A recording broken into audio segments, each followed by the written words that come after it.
محترم ناظرین، السلام علیکم ورحمۃ اللہ وبرکاتہ۔ حضرات، آج میں آپ کے سامنے ایک تقریر کرنا چاہتا ہوں جس کا عنوان ہے دور جاہلیت۔ سامعین کرام، اسلام سے قبل عرب کے حالات بہت خراب تھے۔ لوگ جہالت کی تاریکیوں میں ڈوبے ہوئے تھے۔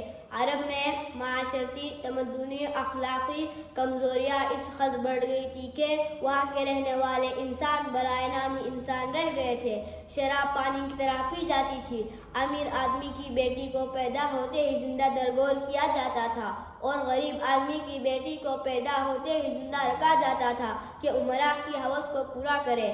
طاقتور کمزور پر حاوی تھا اور غلام کے ساتھ ایسا سلوک کیا جاتا تھا جسے دیکھ کر رونگٹے کھڑے ہو جاتے تھے۔ اس ظلمت کے اندھیرے کو دور کرنے کے لیے نور مجسم صلی اللہ علیہ وسلم تشریف لائے۔ آپ کی آمد سے نور ہی نور بکھرا۔